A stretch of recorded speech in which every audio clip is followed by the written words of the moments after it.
हम आ चुके हैं निजाबाद से 2 किलोमीटर लगभग बाहर पौड़ी हाईवे पे। और यहाँ पे मेरे सामने बोर्ड देख रहे हैं, जिसको पौड़ी जाना है, लेंसी डाउन जाना है, कोटद्वार जाना तो वो सीधे नहीं जा सकता है। और हमको यहाँ से लेना है राइट टर्न, क्योंकि हम सुल्ताना डाकू के ऐतिहासिक किले पे जाने वाले हैं, जो गाँव की सटपुरी के बीच रास्ते से होकर जाता है। और हम इस गाँव के अंदर प्रवेश कर रहे हैं। इस गाँव को हमें पार करना होगा। ये निजाबाद मंडी समिति है। इधर ये गांव हाईवे से केवल थोड़ी सी दूर है। गांव है, गांव का नाम है घिसटपुरी। और यहाँ पे किला होगा, वो ऐतिहासिक किला होगा आपके सामने, जो कि सुल्ताना डाकू ने अंग्रेज़ों के खिलाफ इस्तेमाल किया था, जहाँ से अंग्रेज़ों के खिलाफ और हम चल दिए हैं। ये देखिए, इस किले से पहले हमको जल भराव का सामना करना पड़ेगा, टूटी हुई रोड और जल भराव का सामना। ये देखिए, प्रशासन की अनदेखी है। ये एक ऐतिहासिक धरोहर है जो कि हमारे पुरातत्व विभाग की, लेकिन देखिए वहाँ तक जाने का कोई रास्ता नहीं है हमारे पास में। अब हम फंस चुके हैं, लेकिन अब निकलने वाले हैं और गहरा गड्ढे में फंस चुके हैं और हम लगता है कि हम फंस जाएंगे और ये निकल जाएंगे लगता है। देखते हैं क्या होता है। और हमने इस पानी गड्ढे को पार कर दिया और अब हम किले की ओर काफ़ी साहसिक रहा इस गड्ढे को पार करना। और ये सामने देखिए, अब हम किले के पास आ चुके हैं और ये किले का मेन दरवाज़ा है। आप देख रहे हैं ये किले का मेन दरवाज़ा और यहाँ पहुँच चुके हैं मेरे साइड से। और ये देखिए मेन दरवाज़ा किले का हम आपको दिखा रहे हैं बाहर से। थोड़ा दूर हट के हम आपको दिखाएँगे। ये मेन दरवाज़ा है, ये किले की दीवारें हैं। ये है किला, देखिए डाकू सुल्ताना का। इसमें आपको जो बारीक बारीक होल दिखाई दे रहे थे, इनमें से वो गोलियां चलाता था अंग्रेज़ों पर। अगर उसको किले पर हमला किया जाता था, इसी कारण वो पकड़ा नहीं जाता था। और अब ये चलते हैं हम अंदर की तरफ और आ चुके हैं किले का मेन गेट का दरवाज़ा। अब ये देखिए, ये नक्काशी है, डिजाइनिंग है की तरफ का। ये मेन दरवाज़ा है किले का। ये यहाँ पर ये कोई गुप्त रास्ता लगता है। आइए चलिए देखते हैं। और ये गुप्त रास्ता था इसका अंदर। चलिए इसके अंदर घुस के देखते हैं ये गुप्त रास्ते में क्या है। ये अब बंद कर दिया गया है। ये गुप्त रास्ता था जो अब ये बंद कर दिया गया है। ये देखिए, यहाँ से ऊपर दिखाई देता है, यहाँ से सीधा यहाँ से ये ऊपर दिखाई दे रहा है। यहाँ से उतरने का इनका एक रास्ता था, ये गुप्त रास्ता था बाहर निकलने का। और अब जो कि बंद कर दिया गया है।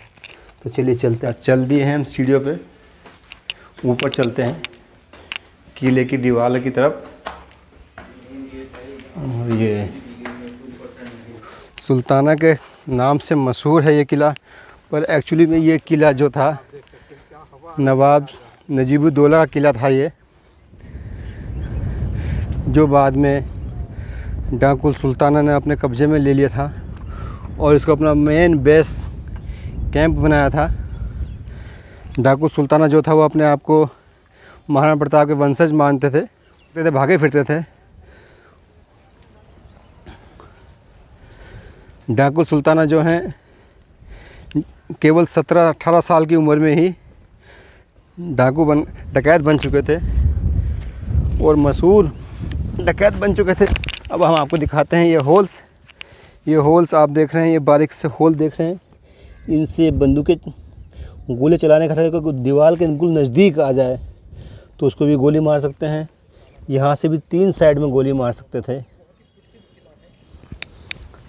वो 3 साइड से गोली मार सकते थे। यहाँ से सिंगल साइड से गोली मार सकते थे। ये होल इसलिए बनाए गए थे और इसीलिए अंग्रेज़ों से बचाव के लिए उन्होंने ऐसा किला, मजबूत किला उन्होंने अपने पास इस्तेमाल किया हथियार बनाकर, कि यहाँ से, क्योंकि उत्तरांचल से जो आजकल उत्तरांचल है, पहले यूपी हुआ करता था, पहले पूरा एक भारत देश हुआ करता था। उस टाइम का ऐसा कुछ उत्तरांचल उत्तराखंड नहीं होता था। तो उस टाइम की अलग अलग नवाब होते थे, अलग अलग राज्य होते थे, अलग अलग तहसील, आजकल तहसील्स होती है, उस टाइम छोटे छोटे रियासत होती थी, उस तरह की रियासत होती थी ये। तो ये जो रियासत होती थी उस तरह से वो फिर ये काम आप देख रहे हैं। ऊपर से एक नज़ारा दिखा देता हूँ आपको बीच में बात रोक कर अपनी। कितना ही प्यारा नज़ारा है ये सुल्ताना डाकू किले का। ये जो सुल्ताना डाकू हैं ये अंग्रेज़ों के समय थे। इन्होंने बहुत बड़ी डकैती की थी। इनका खौफ पूरे पूर्वोत्तर राज्य तक था, गोंडा तक इनका खौफ फैला हुआ था।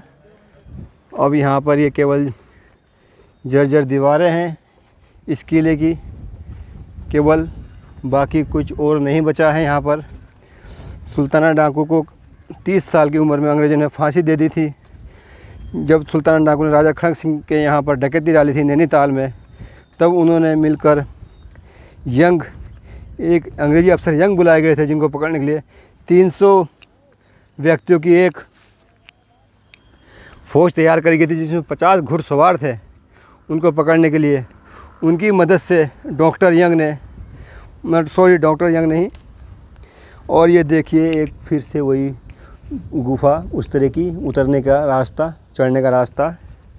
तो ये वो रास्ता है जहाँ से जो आप इनके जो डाकू होते हैं उनको हथियार सप्लाई होते थे, बम्स, गोलियाँ, बंदूकें सप्लाई होती थी ऊपर फटाफट, जिससे युद्ध करते समय, लड़ाई करते समय उनको कमी ना पड़े किसी चीज़ की। तो इस तरह के बंकर्स कई जगह बनाए चुके हैं। आपको पहले भी दिखाया था इस तरह के बंकर्स बने हुए हैं, तो आप ये देख रहे हैं। तो मैं दोस्तों आपको बता रहा था कि सुल्ताना डाकू ने खड़क सिंह जो कि एक ज़मींदार थे नैनीताल के, उन्होंने वहाँ पर डकैती डाली थी जिससे खड़क सिंह उनके दुश्मन बन गए थे। और दुश्मन बनने के बाद उनके पीछे 300 व्यक्तियों की पूरी एक फ़ौजियों की बटालियन लग चुकी थी इनको पकड़ने के लिए। और उनकी मदद से उन्होंने उसको पकड़ लिया। फिर बाद में सुल्ताना पर केस चला गया और सुल्ताना डाकू को आखिर में फांसी दी गई उनकी। पर फांसी देने से पहले उनकी एक आखिरी इच्छा थी। जो आखिरी इच्छा ये थी कि वो नहीं चाहता था कि उनके मरने के बाद उनके बेटे को काफ़ी उसी की तरह मुसीबतों का सामना करना पड़े, परेशानियों को उठाना पड़े। तो उन्होंने जो कैप्टन यंग थे उनकी मदद से उन्हें कहा था कि मेरे मरने के बाद मेरे बच्चे को अच्छे से तालीम दी जाए, अच्छी तालीम दी जाए तो, और उसको अच्छा इंसान बनाया जाए।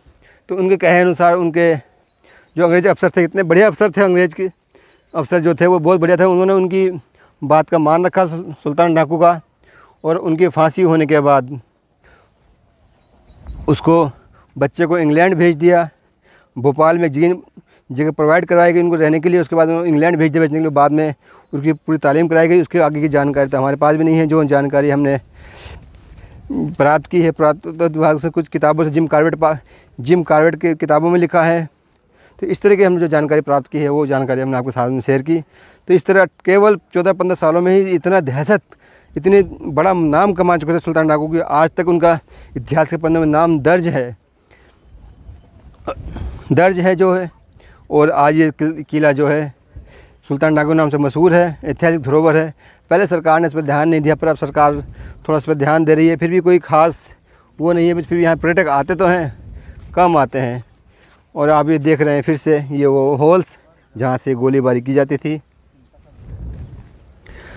जो दोस्त, भाई बहन, बड़े बुजुर्ग मेरी पहली बार मेरे इस चैनल पर आए हैं तो प्लीज़ मेरे चैनल को सब्सक्राइब करना ना भूलें, और साथ में बेल आइकन को दबा दें, जिससे आने वाली नई वीडियोस मेरे चैनल पर जो अपलोड होंगे आपको फ्री ऑफ कॉस्ट पहुंच जाएंगी। इसका आपको कोई चार्ज पे नहीं करना पड़ेगा। तो दोस्तों ये जो किला पड़ता है बिजनौर ज़िले के नजीबाबाद तहसील में पड़ता है, और जो कि नेशनल हाईवे पौड़ी, मेरठ से पौड़ी पे पड़ता है। केवल नेशनल हाईवे से मात्र 1.5 किलोमीटर की दूरी पर यह किला है। तो आप जब भी इधर आएँ तो कभी इस ऐतिहासिक धरोहर डाकू सुल्ताना का किला को ना भूलें, इसको देखने ज़रूर आएँ। बहुत ही खूबसूरत जगह है, खूबसूरत दृश्य हैं यहाँ पर। आप देख सकते हैं, आप पिकनिक मना सकते हैं, कुछ भी कर सकते हैं। और ये सामने मैन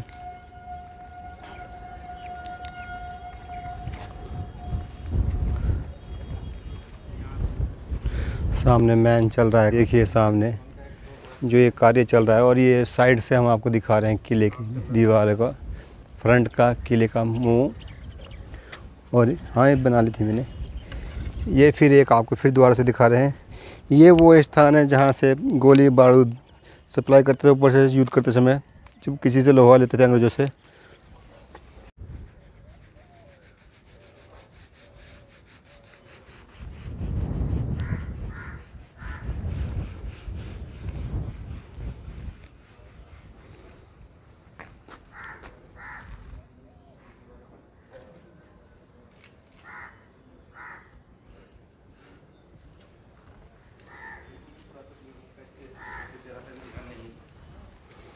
ये मेरे द्वारा जो डाकू सुल्ताना किला देख रहे हैं, इसकी मरम्मत का कार्य चल रहा है, पर शायद सरकार ने बहुत लेट इस कार्य को आरंभ किया है। तो सरकार से गुजारिश है, इस तरह के जितने भी ऐतिहासिक पौराणिक हमारी धरोहर हैं, उनका सही तरह से मरम्मत और पर्यटक स्थल में बदलने की एक गुजारिश करते हैं, जिससे वहाँ पे पर्यटक आएँ और सरकार की भी आमदनी बढ़े और आम जनता को जो वहाँ पे आसपास रहती है उनको भी एक नया थोड़ा सा रोज़गार का साधन उपलब्ध हो।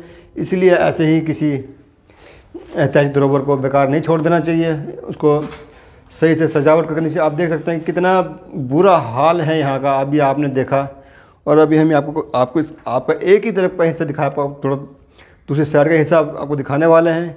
और आप देखिए कितनी गंदगी और कितना यहाँ पर जल भराव है कि यहाँ पर्यटक आना चाहे तो भी ना आए, क्योंकि यहाँ का माहौल ही कुछ ऐसा है। यहाँ पे जो भी घूमने आते हैं उनसे एक गुजारिश करना चाहूँगा इस मैसेज के द्वारा कि आने के बाद यहाँ पे कभी भी किसी दीवार पे कुछ ऐसा गलत सलत ना लिखें, गंदा ना लिखें। इससे हमारे देश की संस्कृति, हमारी सभ्यता का पता चलता है। इसलिए भाइयों और बहनों, आप सबसे गुजारिश है कि ऐसा कुछ भी ना दीवारों पे लिखें, गंदा ना करें, थूकें ना, कुछ भी गंदी चीज़ ना लिखें उसके ऊपर, जिससे हमारे देश की धरोहर का नुकसान हो और गलत संदेश जाए पर्यटक के लिए कि यहाँ पे कैसे गंदे लोग हैं, कैसा गंदा माहौल है यहाँ का। तो कृपया ऐसा ना करें।